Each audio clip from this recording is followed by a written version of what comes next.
Et voilà, c'est fini.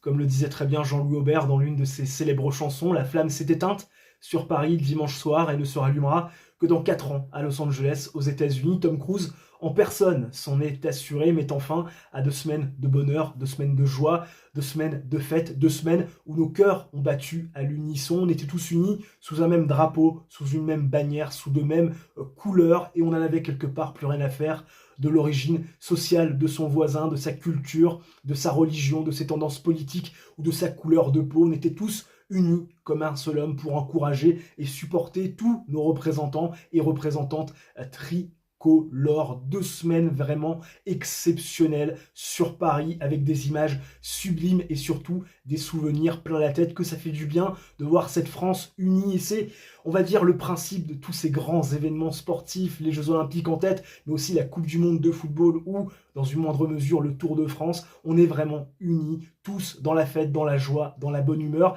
Alors, je ne suis pas naïf, je sais qu'à l'issue de ces Jeux Olympiques, chacun d'entre vous va repartir à ses occupations, à son train-train quotidien respectif, et qu'à nouveau, les Français et les Françaises vont être divisés, nos politiques vont s'en assurer. Vous connaissez cette fameuse expression, diviser pour mieux régner, c'est ce qu'ils font de mieux, finalement, quand on y réfléchit bien, parce qu'ils savent que pour garder l'autorité et le contrôle, il faut un peuple divisé à bien des égards. Et même si je n'aime pas parler de politique, je vais être obligé de le faire parce que les événements sportifs et même les jeux n'y échappent pas, ils deviennent politisés. On peut faire bien évidemment passer des messages de paix et d'union à travers des événements sportifs, mais à mon sens, la politique n'a rien à faire dans le sport et encore moins aux Jeux Olympiques. Pourtant, on n'a que trop vu Emmanuel Macron, on n'a que trop vu Gabriel Attal, et notamment notre ministre des Sports a joué à matu vu, a forcé la bise à Léon Marchand qui sortait d'une de ses courses, qui semblait assez mal à l'aise avec la situation. Des choses qui me dérangent, qui me font hérisser le poil, mais dans cette vidéo, il ne sera question que de sport. On va revenir sur ces 2 semaines féeriques, ces 2 semaines de folie, ces 2 semaines où nos cœurs ont battu à l'unisson, sous un même drapeau, sous une même bannière, sous de mêmes couleurs. N'hésitez pas à réagir en commentaire. On se lance, c'est parti, Erigo les amis. C'était la question que tout le monde avait sur le bord des lèvres en préambule de ces Jeux Olympiques. Est-ce que la France allait être à la hauteur de l'événement?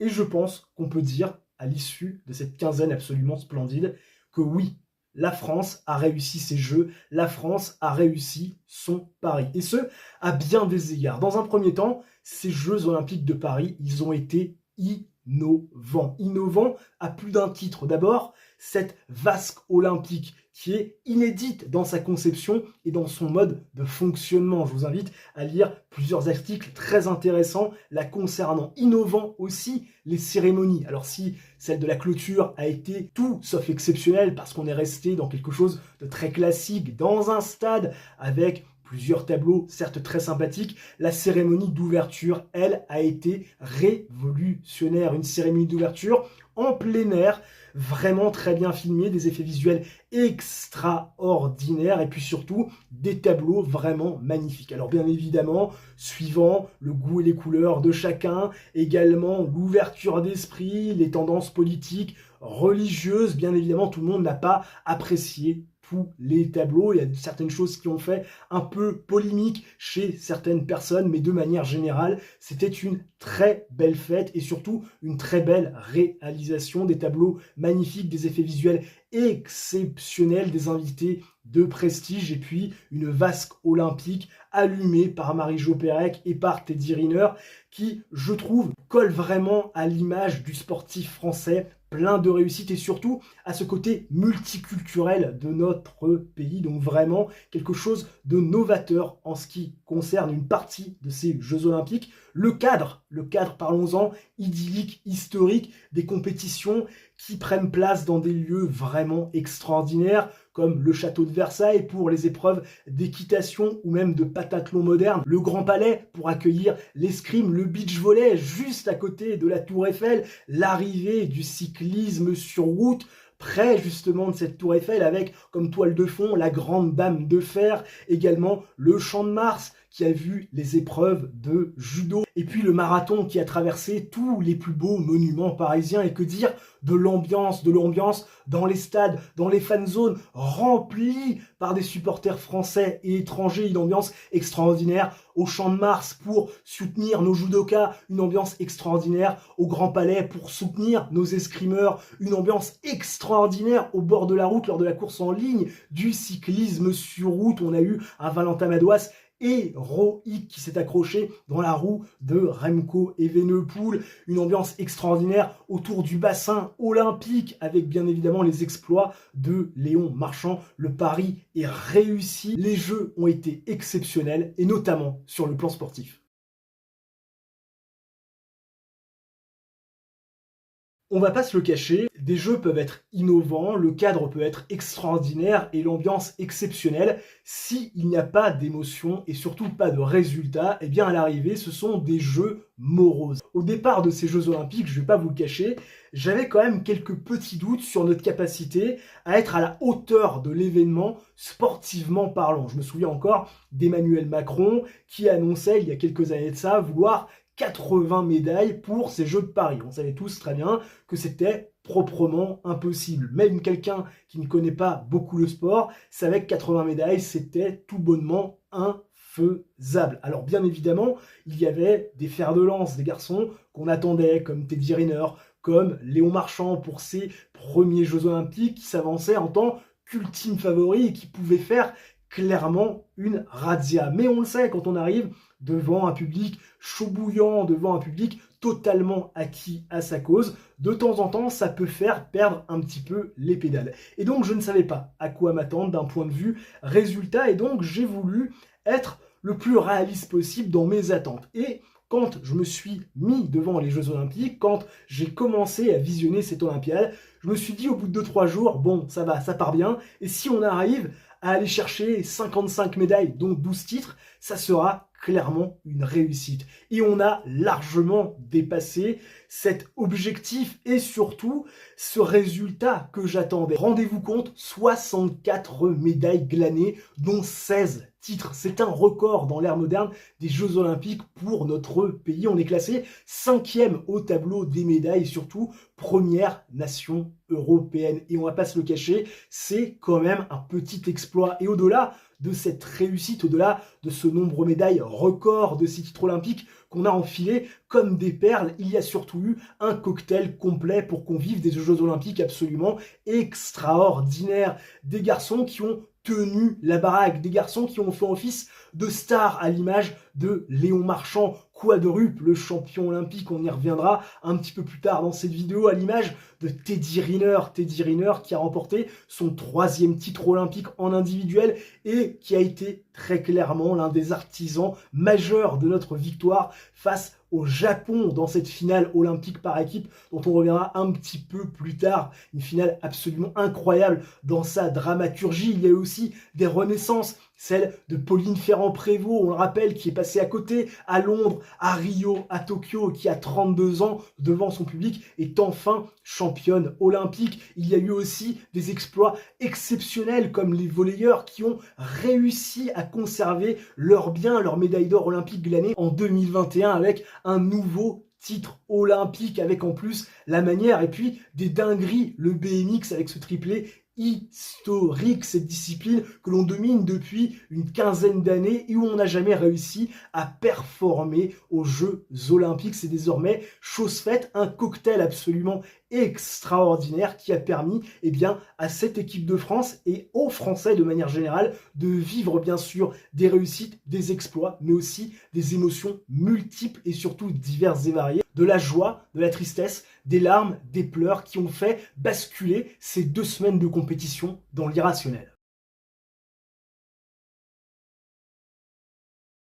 Des exploits, on en a vécu tellement durant ces Jeux Olympiques de Paris 2024. Ça a commencé avec le rugby à 7, les hommes d'Antoine Dupont qui étaient en mission et qui ont réalisé l'impensable, devenir champion olympique dans cette discipline qui est dominée par les Fidji. Et la France a réussi l'exploit de battre la meilleure équipe du monde en finale avec la manière, après avoir éliminé toutes les meilleures équipes de la planète. 2 fois victorieux en Coupe du Monde avant les Jeux, ils ont atteint le Graal avec un Antoine Dupont de gala. On a vécu, bien évidemment, la renaissance de Pauline Ferrand-Prévot, j'en ai parlé, qui a raté le coche et son rendez-vous avec les Jeux Olympiques à Londres, à Rio, à Tokyo, alors qu'elle était si proche du but et surtout très bien préparée pour être championne olympique lors de ces éditions. Il aura fallu attendre sa 4e Olympiade et ses 32 ans pour s'offrir le plus grand bonheur de sa carrière, elle qui arrêtera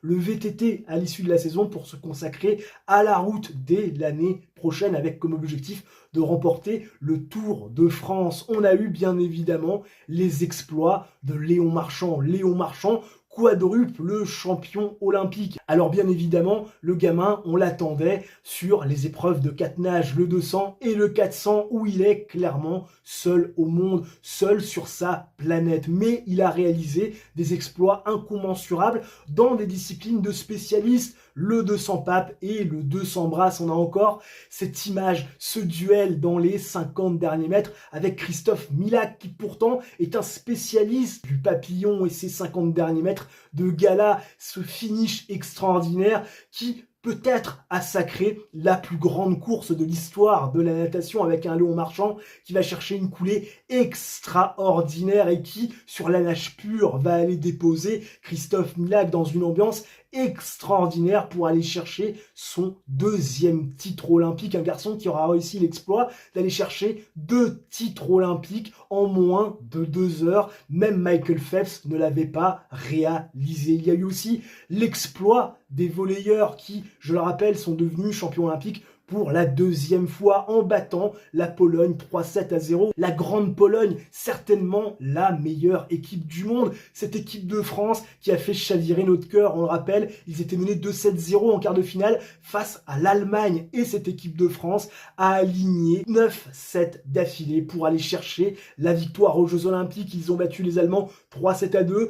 3-7-0 les Italiens avant de disposer, de manger tout cru les Polonais en finale. On se souvient bien évidemment aussi du doublé en escrime sur une spécialité doublé féminin qui nous offre un bonheur incommensurable. Et pourtant, on en a pris des clims en escrime. On en parlera un petit peu plus tard puisque oui, les émotions, vous le savez, sont contrasté. Cassandre Beaugrand, la reine Cassandre couronnée, championne olympique sur ces Jeux de Paris 2024, devant son public, elle offre au triathlon français son 1er titre olympique dans son histoire. Et pourtant, on a eu une médaille de bronze l'année dernière, on le rappelle, en par équipe, on a eu une médaille de bronze chez les hommes cette année sur cette Olympiade, mais Cassandre Beaugrand qui se construit d'année en année après des titres mondiaux, notamment sur des courtes distances, et bien cette fois-ci arrive à maturité. Elle va chercher à 29 ans la plus grande victoire de sa carrière, championne olympique, un titre retentissant.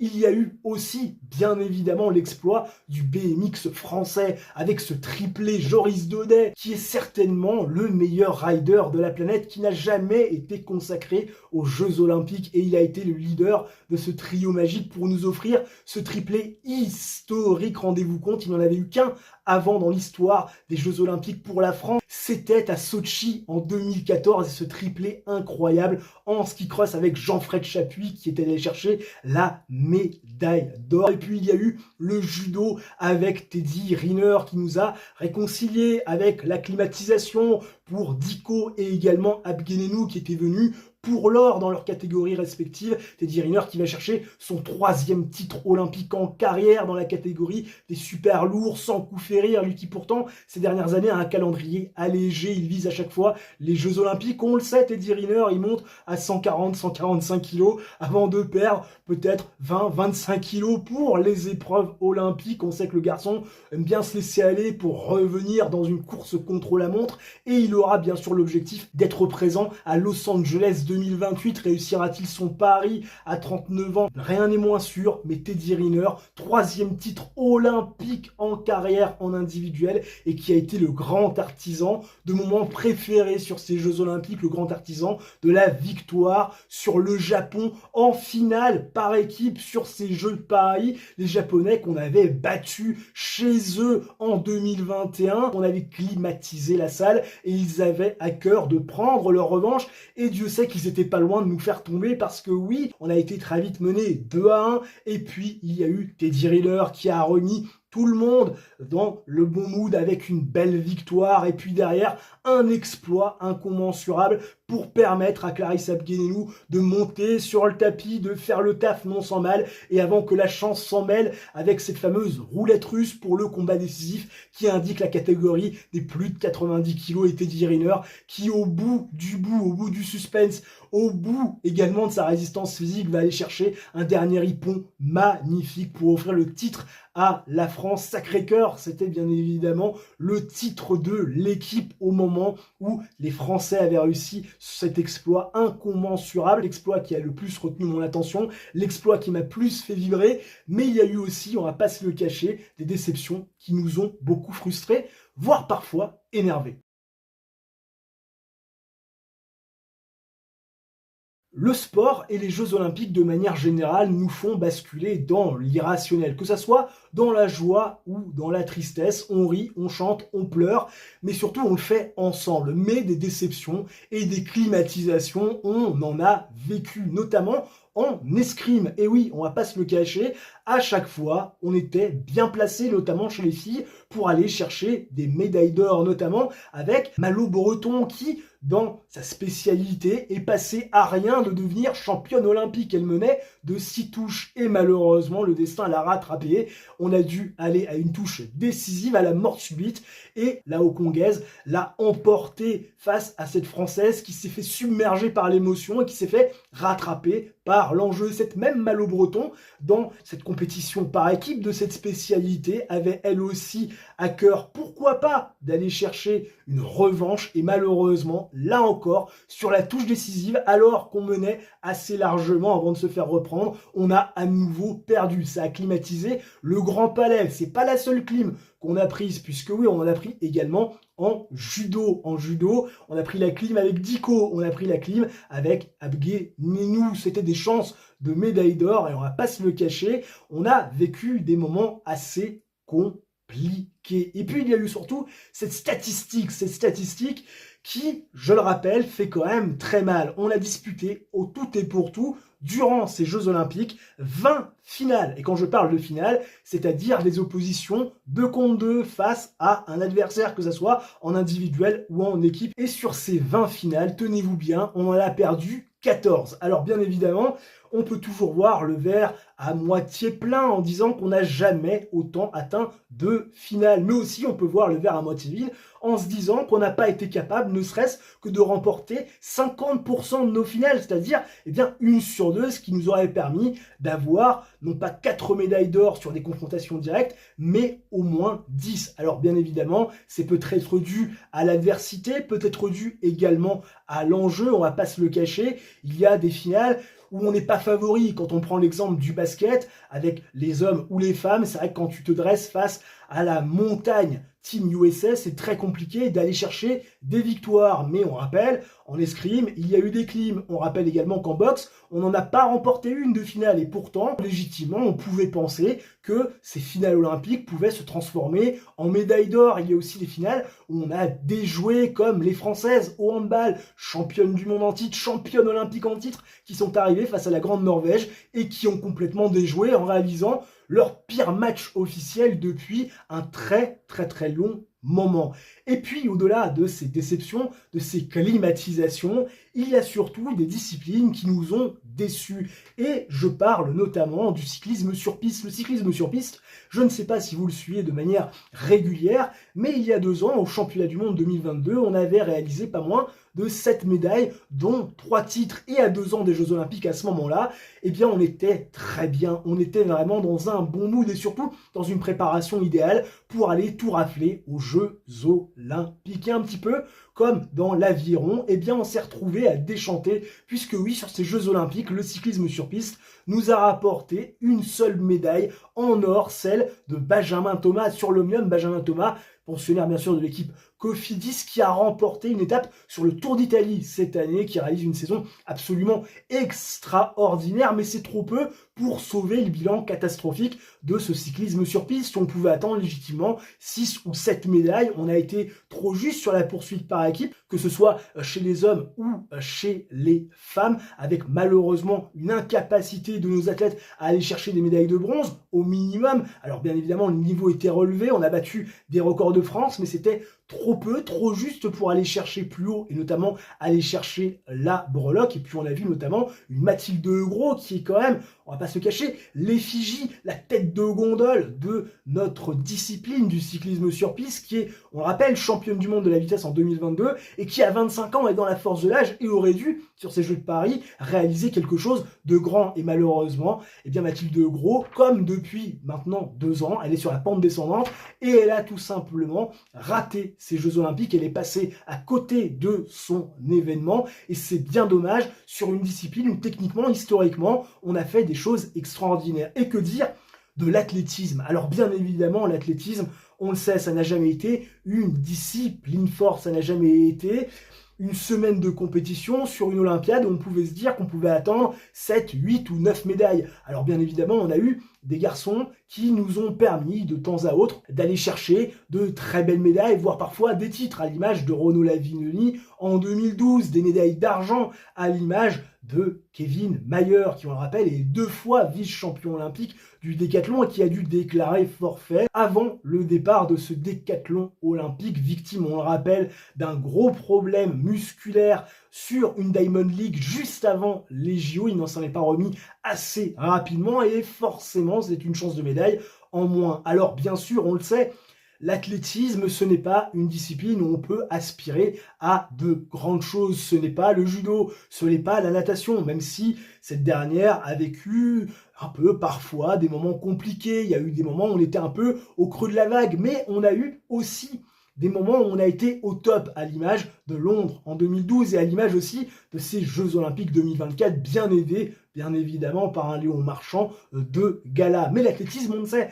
on n'a jamais dominé notre sujet. Mais enfin, quand même, on ne peut pas se permettre de faire des Jeux Olympiques de cette qualité-là. Il va peut-être falloir revoir notre mode de fonctionnement et surtout peut-être faire un petit peu de changement, mettre aussi un coup de pied dans la fourmilière pour peut-être placer d'autres personnes à des postes stratégiques. Parce que quand tu entends certains témoignages, notamment de marathoniens, qui disent qu'ils ont complètement été snobés par la Fédération française d'athlétisme alors qu'ils avaient fait les minima olympiques qui n'avaient pas été prévus dans les stages, ou bien évidemment dans des semaines de cohésion avec l'équipe pour justement préparer les Jeux Olympiques, ça te fait quand même très peur. Et heureusement que dans l'affaire, on a eu une Serena Samba Malea pour aller nous chercher une médaille d'argent qui aurait pu se transformer en médaille d'or. Je vais pas vous le cacher, j'avais un peu les boules quand on a vu que ça s'est joué à 1 centième. 1 centième, c'est quoi? C'est un jeté d'épaule sur la ligne et c'est ce qui s'est passé. Et une médaille d'argent pour l'athlétisme français, même si certains vont dire que ça va sauver les meubles.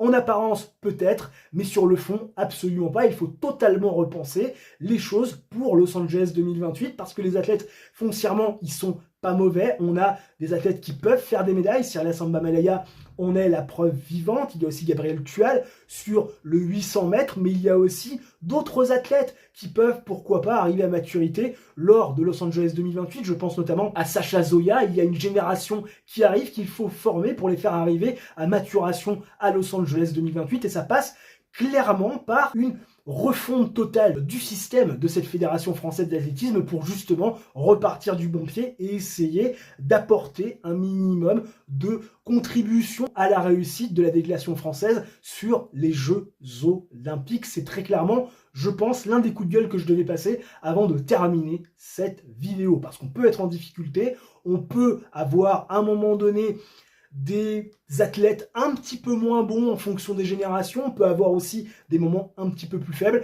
mais on ne peut pas se complaire entre guillemets dans la médiocrité générale parce que c'est ça aujourd'hui l'athlétisme français, on est médiocre au niveau international, au niveau européen on arrive à exister même si on est derrière notamment l'Italie ou la Grande-Bretagne et même parfois même les Pays-Bas, mais il faut impérativement qu'on arrive à passer un cap sur le plan international, au championnat du monde on n'existe pas, aux Jeux Olympiques Olympiques non plus. Il est temps que ça change. Los Angeles 2028 doit être réellement les Jeux Olympiques du renouveau pour permettre à l'athlétisme de susciter des vocations dans le futur et surtout de contribuer à la réussite comptable de la délégation française dans les prochaines années. N'hésitez pas dans les commentaires, bien évidemment, messieurs et dames qui ont regardé cette vidéo, à vous exprimer sur ces Jeux Olympiques, me faire part du moment que vous avez préféré, de votre plus grande déception, de la climatisation qui vous a le plus refroidi. Si la vidéo vous a plu, bien sûr, le coup du chapeau, le like, l'abonnement,